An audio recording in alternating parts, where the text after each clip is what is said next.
Hello, welcome to the Seekers Forum guest interview series. It's my pleasure to welcome my friend Polly Young-Eisendrath back to the Seekers Forum. Polly is a Jungian psychoanalyst, psychologist, author, and speaker. She's the author of many books, including The Present Heart, a memoir of love, loss, and discovery, The Self-Esteem Trap, Raising Confident and Compassionate Kids in an Age of Self-Importance, and The Cambridge Companion to Jung, New and Revised. Polly's new book, which sets out the principles of dialogue therapy for a general audience, is called True Love Ways, Relationship as Psycho-Spiritual Development.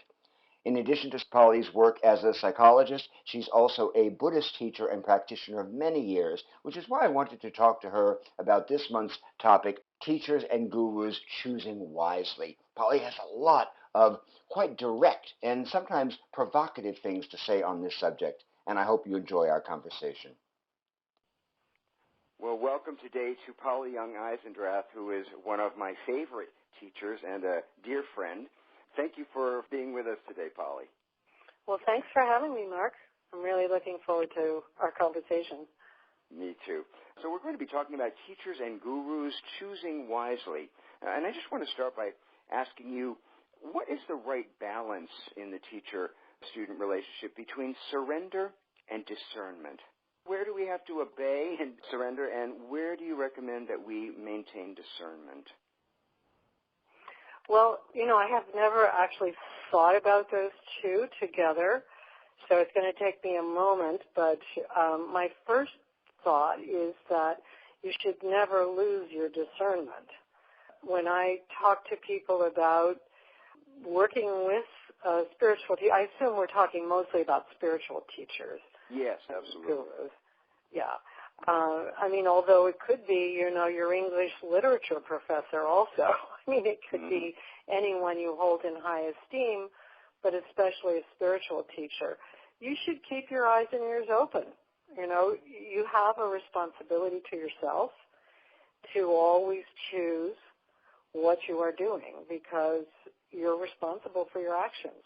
You're responsible for your own speech as well. So keeping your eyes and ears open is something that I think goes along with everything.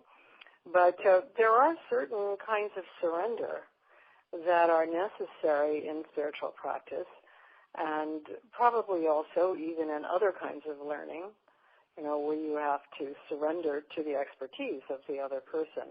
And where I think surrender really is important is to recognize that the teacher, the guru or your guide, has been on this path much longer than you've been, and that person has abilities, skills, capacities, insights that are very important to develop, your own spiritual practice, and that you won't necessarily understand those skills, practices, expertise all at once. So, my first spiritual teacher was Philip Kapleau, and I chose him really very spontaneously. It was really almost the feeling of falling in love. I was young. I was about 22. He was what I considered old. He was 56. And, and yet when I heard him speak, I knew that I had this feeling that was like the feeling of falling in love. And I knew this is the person that I really want to learn from. But as I went into Zen practice and took the vows and so on, there were things that he demanded that I simply didn't understand. For example, back then, he said that I could not go to personal psychotherapy.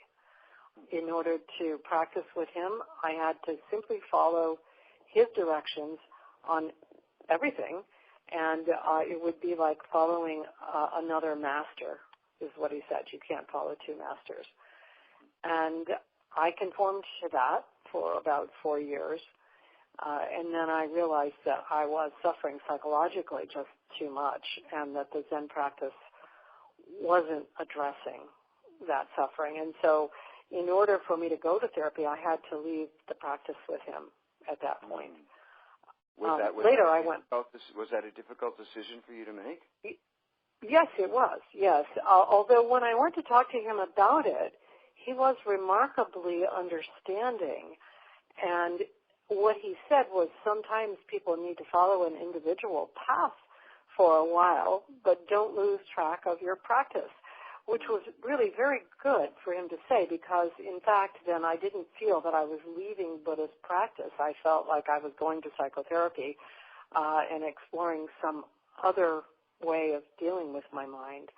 And eventually I did go back to practice with him and went back to Zen practice with a lot more understanding of Buddhism and Zen when I returned. But, for a while I surrendered to what he was asking, and I tried it his way.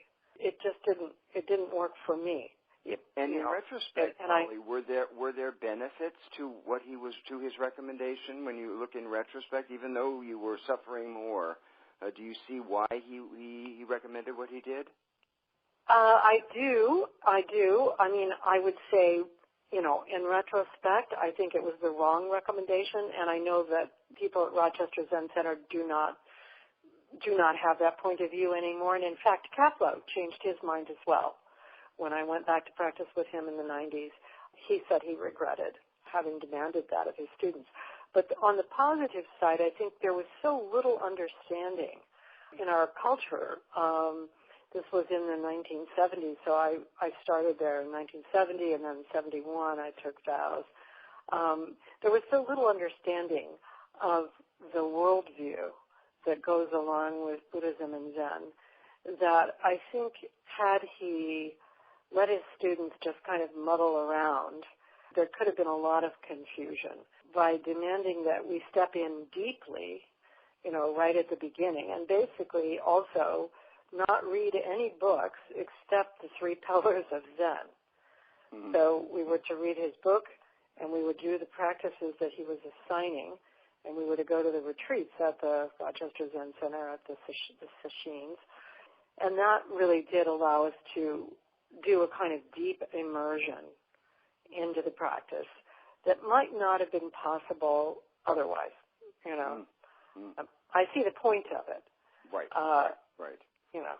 And let's talk about, speaking of teacher fallibility. I mean, in that sense, you said, in that instance, you said it was the wrong recommendation. What do you think about this idea of separating the teacher from the teaching? You don't necessarily have to walk the talk if you can talk the talk. How much does a teacher need to embody what it is that they're teaching the student? Well, this is a very big conversation in Buddhism, particularly because of enlightenment or awakening.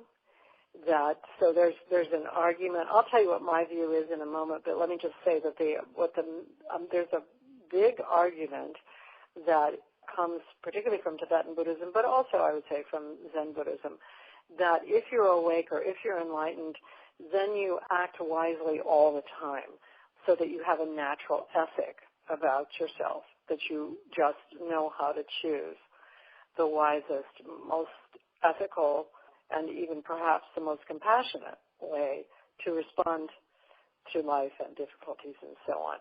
So there is this argument that an enlightened teacher does not act unwisely or unethically. And so what may look like unwise or unethical actions to people that are not awake look somehow different if you're awake.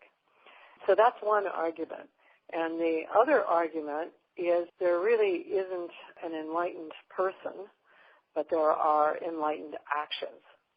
And so teachers who are to be respected, they can act in enlightened ways, but they're not themselves awake in all of their actions. They're not always acting wisely, but they know how to do wise, enlightened actions and wise, enlightened teachings. I actually subscribe to the second position rather than the first. So I have now, in my many years in practicing Buddhism, I have come across many, many teachers, and of course many students of teachers as well. And so I know some really very clear cases of teachers that I think have offered some great, wonderful teachings, some enlightened teachings, like Sasaki Roshi from Mount Baldy, who also have personal failings and sometimes even unethical actions. Trungpa might be another case of this.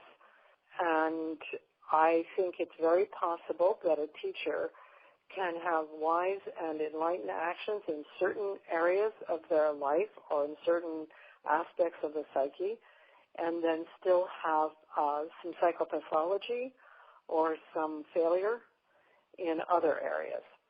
So I don't think it's a unified picture. Mm-hmm. Does that make sense? It makes perfect sense. So how does a student who doesn't know a whole lot about all of this, certainly not enough to kind of oppose the claims of the teacher, how does a student determine which flaws or imperfections or missteps in the teacher are forgivable and which impinge on their own spiritual development? Well, again, I think this is a complicated question, actually. So my first recommendation to people when they're looking for a teacher is keep your eyes and ears open. You are responsible for the choice you make, and you have to decide whether this smells good or doesn't smell good. Now, that's not always easy to do, because it is true that some of the more esoteric practices, particularly in Tibetan Buddhism, they have aspects to them that are pretty unfamiliar to Westerners. For example, guru yoga, where you actually make your teacher into a deity in the practice, is offensive to Westerners often because we don't deify people. But it's a practice, and it really isn't intended as a deification of the teacher. However, while you're engaged in it, it certainly looks that way, it smells that way, it feels that way. And I think in the case of any individual, if that practice is not appealing to you, if you feel really thrown by, say, having to treat your teacher like a deity, I think probably that's not a good teacher for you. You should feel stretched by what your teacher requires of you, but you shouldn't feel totally off-center, because then you kind of lose your own adult sense of being, a responsible person. If you're doing something that you really feel is wrong or really puts you off a lot, and you're doing it simply because somebody else says this is a good thing to do. So, I think that most adults, now this isn't also across the board true, because a lot of times people are seeking a spiritual teacher when they're in a lot of psychological difficulty. And, maybe sometimes they've experienced abuse, or they have been, they have traumatic experiences in their early life and so on, and they may not have good discernment. They might not know, whether this is a good thing or a bad thing. But I think in general, when you've reached adult life, you have a responsibility, and that you should use your good sense, your common sense, as well as your intuition about whether this seems right or not for you. It might be right for somebody else, but not right for you. So there are levels of, I guess, discernment in choosing a teacher. One is, does this person have something to teach you that you feel inspired by and that you want to develop in yourself? And number two, does the teacher offer these things in ways that, sit well with you? And number three, do you see the teacher doing something that's deeply unethical? And if there's a yes to number three, well, that's not a good teacher. Mm-hmm. And maybe even the teacher needs to be reported. But I think it's pretty rare that really these days that teachers are doing really deeply unethical things in a way that is shown to the general public. I just got a terrible email about Sogyal Rinpoche, Yes. who had problems in the past with sexual abuse and all kinds. But I hadn't read the whole list of accusations, and it was really shocking. It really was shocking, and it was hard to see how some of those behaviors, like whacking people across the face, and all, it was hard to see how those could be anything but just bad behavior on Sogyal's part. And there are things about him I respect. I've worked with him, but Yes. Yeah. Well, I knew about that history because actually my literary agent was friends with his literary agent. And so she told me when it was a $10 million lawsuit that was filed against him, and then it was settled for $1 million in silence. And I think that on one hand you could say, well, perhaps there are Tibetan practices that have to do with consorts, and the consorts are often young women that are brought to the monastery, often brought by their parents. They're often, families that actually want their young girls to go to the monastery to do this. And he was in Los Angeles, and that really wasn't part of the culture there. But he apparently felt very determined to do it his way. And, but when all of that broke, he did then go to psychotherapy, take on a different persona, but then I have understood that has slipped since that original time. So, part of what we understand if we're, like, I'm a psychologist, I'm a psychotherapist, I meet with people on an ongoing, repeated set of meetings about their unconscious motivations. It's really the stuff that we don't know about ourselves or that we can't see that we're doing that tends to get us into trouble. And if you're a spiritual teacher, you may not be able to see very clearly what your own unconscious motivations are because nobody has worked with you to see those. And you have a pretty good way of rationalizing them, too. If you come from a culture where, for example, it's okay to beat up a young person, to get that person to line up with what you want. I know many stories about many different kinds of teachers from Asia who came here without really understanding anything much about American culture and started meeting with students who, particularly in that early period about 50 years ago, were young people who were hippies and generally just wanting to explore consciousness. And there were all sorts of dynamics that were not at all what would have happened in Asia. And so teachers began to act in ways also that, how do I want to say it? There are ways that are definitely unethical in our culture. Really sometimes unconscionable. But perhaps in their own culture there was a different view. I think that's the complicated truth.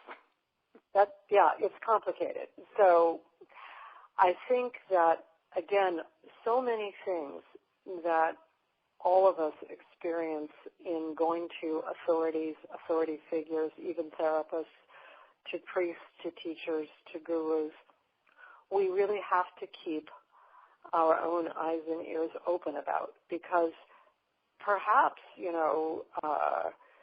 for example, amassing a lot of money might be okay for a guru in India, but that same person in San Francisco, it looks very different. Yes. And, you have to say for yourself, is this something that I actually feel comfortable with, that I can respect, or is this something that's going to really interfere with my developing these spiritual skills that I've come for? And so I don't even know if there's a general guideline except keep your eyes and ears open. If it smells bad, really ask yourself questions. If it really looks bad, leave and report it. So this is all sort of the negative side of choosing a teacher. And I wonder if we want to switch to the positive side, like, What are we looking for? I was just going to ask you, yes, what to look for in a teacher. What are the signs? I mean, you say you sort of fell in love. What are the signposts of a healthy student-teacher relationship? What do we want to look for in that kind of a relationship? Well, on the positive side, I've many times gotten this question, and so I do have an answer that sounds like I've already done this answer already, and it's true. I think for spiritual teachers, I think there are two principal things that can happen to us when we go to hear a teacher or we go to experience the teacher's teachings, both of which I think are completely legitimate for choosing a teacher. The one is the sort of falling in love, and from a Buddhist perspective, that would be a karmic connection. It's like, I already know you. Here I am, I walk in, I hear Kapleau say a few things, and those few things go to my heart. And I feel like, oh my gosh, this is incredible. I can see sort of the great wisdom in the simple statement. And that was the experience I had when I met him. And as I came to know him over the years and then knew him particularly in the last years of his life, about the last 10 years, I was quite close to him. I really felt I was correct. This person had tremendous wisdom for me. I gained so much, and it was really almost like a father-daughter relationship. Now, my other Buddhist teacher is Shinzen Young. And when I first met Shinzen, I thought he was very smart and very good, like incredibly good at what he does and how he teaches. But he wasn't my cup of tea. I just felt like he's interested in computers. He's into algorithms. He talks about mathematics. He goes on and on about abstract ideas. And he kind of believed that machines could relate to people, like a computer. So all of these things threw me. I thought, wow, I don't really agree with him on some of his opinions. But I started going to retreats with him, and he has an extraordinary way of teaching. And so I realized here's a person that I can learn so much from, and I'm choosing him because he's very skilled and because he knows all the languages. He's studied everything so thoroughly, and I really want to learn from him. I want to learn skills, but I don't feel like we are, two peas in a pod. We're in some ways antagonistic to each other, and it's been a terrific, wonderful relationship with him. We continue to be antagonistic in certain ways, and yet I learn a great deal from him. He never disappoints me. He's always ahead of me, and he has opened up my practice in so many ways. And, he endorses me going to any retreat with any teacher, and I can talk to him about what I've discovered. And so he's been like an expert witness or something. And I think that that's also a good kind of teacher, somebody who's really ahead of you, has skills, and even if you don't really agree with everything, or maybe even with, certain aspects of their style. So I think you can choose based on karmic connection. You can choose based on the teacher's knowledge and style and skills. Knowledge and skills rather than style, really. And they're both good ways of choosing. But I do think it's a very important choice if you're really going to follow a long path with a teacher, and I do feel it's a good idea to have a teacher, then it's almost like a marriage. You have to be willing to go through the hard places. Thank you, Polly. That's exactly what I wanted to ask you about. And your wisdom has been really helpful to me, not only in this area, but in over the course of our other many conversations over the years. So thank you very, very much for talking to the Seekers Forum, Polly. Well, you're so welcome, Mark. I can't wait to talk to you again. Thanks. Me too, my dear. I'll talk to you soon.